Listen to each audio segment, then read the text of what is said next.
আরেকটা হলো, আমি যতটুকু জানি তারেক রহমানের যে পাসপোর্টটা, আমি যেহেতু ওই অত খবর রাখি না, তবুও যেটা শুনেছি আমি, যে তারেক রহমানের পাসপোর্ট নাকি রিনিউ করেনি, এবং ওই পাসপোর্টটা নাকি এমবাসিতে দেওয়ার পরে এটা রিনিউয়াল করা হয়নি এবং এটা ফেরত দেওয়া হয়নি, আমি যেটা জানি, শুনেছি। সত্য মিথ্যা বিএনপির লোকজন বা তারেক রহমান সাহেব বা যারা আছে ওরা ভালো জানে।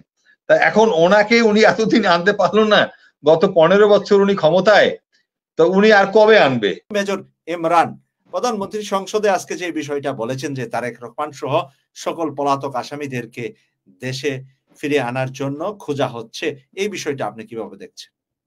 আসলে উনি কি বলে, উনি নিজেও বোধহয় চিন্তা করে বলে না, মুখে যা আসে তাই বলে, যা ভালো লাগে তাই বলে, মানে মুখ এখন লাগামহীন আর কি। তো এই যে ওনার যে পার্লামেন্টে যারা আছে ওরা তো একই দলের, তো এই ধরনের লোকের সামনে যা বলে ওরাও জানে যে উনি কি বলতেছে, উনিও জানে উনি কি বলতেছে, আর দেশের জনগণ তো ওনার কথা বিশ্বাস করে না। কারণটা হলো উনি তো বিশ্বাসের কোনো কাজ করে নাই না। উনি তারেক রহমানকে কি বিচার করবে? ওনার লোকদের আগে বিচার করুক না। এই যে আনোয়ারুল আজিম আনারকে মারলো, এখন তো দেখা যাচ্ছে ওনার দলের লোকজন জড়িত। এখন এই যে অবস্থা যার দলের, তার তো আগে নিজের ঘর সামলাও বাবা, তোমার ওই যে অন্যের ঘর দরকার নেই, নিজের ঘরটা পরিষ্কার করো না। আর ওনাকে খোঁজার কি আছে, উনি তো ওখানে আছে, কে কোথায় আছে সবই তো উনি জানে। কিন্তু ওনার যে লোকজন যা করতেছে এই দেশে থেকে, উনি ডক্টর ইউনূসকে নিয়ে টানাটানি করে, তো তারেক রহমানকে নিয়ে টানাটানি করে, মানে অন্যরা নিজের মানে ঘর সামাল না দিয়ে অন্যের ঘর সামাল দেওয়া দায়িত্ব তো ওনাকে দেওয়া হয় নাই। এটা বিএনপি বুঝবে, বা যখন দেশে আসবে দেশের জনগণ বুঝবে, কোর্ট কাছারি বুঝবে, আদালত বুঝবে। ওই ওয়াকার হলো, জেনারেল ওয়াকার হলো 13th ইনফ্যান্ট অফিসার। অ্যাকচুয়ালি একসময় সে 10 বেঙ্গলের রিয়ার ওসি ছিল সিলেটে। যাই হোক, তো সে ভালো অফিসার, ভদ্রলোক, এবং সে কিন্তু কখনোই মানে ওই হম্বিতম্বি বা মানে ই টাইপের না, অনেক ভদ্রলোক, gentleman. He comes from a very good background, family background, এবং ভালো অফিসার, কোনো সন্দেহ নাই। আর ওয়াকারের আমার সাথে অত ইন্টারাকশন কখনোই হয় নাই, আমরা একত্রে চাকরি করি নাই, বাট আমাদের 2 কোষ দুনিয়ার বিধায় আমি তার সম্পর্কে কখনো খারাপ কিছু শুনি নাই।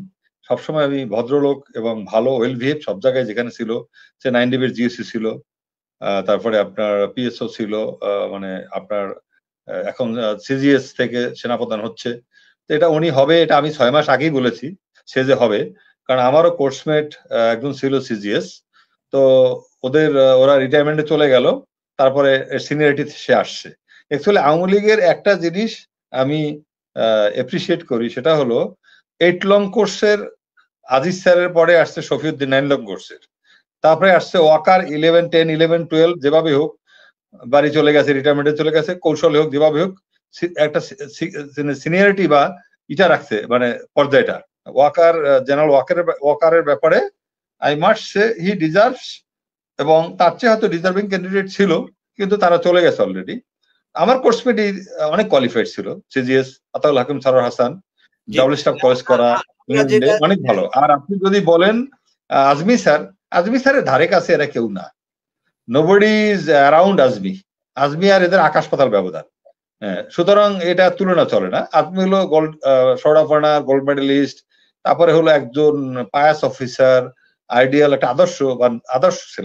জি, আমি একটু আজকে আবু মুসার কাছে যাব। জামাত আর বিএনপি আমাদেরকে আলাদা করা হয়েছে। উনি যে মারপিটের এক ভাই বলেছেন, উনি, আমি ক্যাপ্টেন রাজু স্যারের পক্ষে একমত, 100% একমত, যে জামাত আর বিএনপি একসাথে না হওয়া পর্যন্ত এই সরকারকে আমরা হটাতে পারবো না আন্দোলনের মাধ্যমে। জামাত আর বিএনপি একসাথে হতে হবে, আর এই জামাত ছাড়া আমাদের আন্দোলন করা কোনো পক্ষে সম্ভব না। শুধু জামাত হলে হবে না, ইসলামী দলগুলিও সাথে থাকতে হবে। এদেশে যদি মুসলমান আপনার ধর্ম নিয়ে ধর্মচর্চা করতে চায় বা শান্তিতে থাকতে চায়, বা আমাদের ইসলাম যদি রক্ষা করতে হয়, সমস্ত ইসলামিক মনা দল যারা আছে তাদেরকে এক হতে হবে, এতে কোনো সন্দেহ নাই। এটা যদি না হয় সবারই অস্তিত্ব একসময় বিলীন হবে। আজকে বিএনপির মতো একটা দল, এত শক্তিশালী দল, এত জোর জুলুম অত্যাচার অবিচার গুম খুন, বিএনপির পপুলারিটি শীর্ষে এখনো, যত কিছু বলুক। এটা শেখ হাসিনা ভালো করে জানে, এটা ইন্ডিয়া ভালো করে জানে, এই জন্য ইলেকশন হতে দিবে না, ফেয়ার ইলেকশন হতে দিবে না। সুতরাং ফেয়ার ইলেকশন হলে ইয়া চলে আসবে। আরেকটা হলো কি, যখন জামাত মানে বা বিএনপির সাথে থাকবে, জামাত কিন্তু আন্দোলন সফল করায় ওস্তাদ। আপনারা দেখেন বিএনপির বিরুদ্ধে গিয়ে ওরা কেয়ারটেকার গভর্নমেন্ট এটা আনছিল, বাস্তবায়ন করছিল। কারণটা হলো কি, জামাতের যারা নেতৃত্বে আছে বা ছিল বা কর্মী, এরা খুবই ডেডিকেটেড। এবং জামাতের মধ্যে আপনি দেখবেন কথায় কথায় আওয়ামী লীগ বলবে, অন্যরা বলবে রক কাটা। এখন জামাতের ছেলেদেরকে মেরে ফেলছো তোমরা রাজশাহী ইউনিভার্সিটিতে, মৈত্রী, ছাত্র মৈত্রী, তোমরা যদি তাদের মেরে ফেলো তো তোমাদেরও তো মারবে, কারণ এটা তো টিট ফর ট্যাট। আর টিকতে পারবে না। জামাতকে তারা ভয় পায়, ছাত্রলীগও ভয় পায় জামাতকে। দেখেন জামাত শুধু না, এখানে আপনার হেফাজত ইসলাম বলেন, ইসলামী ঐক্য আন্দোলন বলেন, আমাদের যে পীর সাহেব আছেন একজন, কি যেন চরমনাই, এগুলির যত কিছু সব বিভেদ ভুলে এক হতে হবে।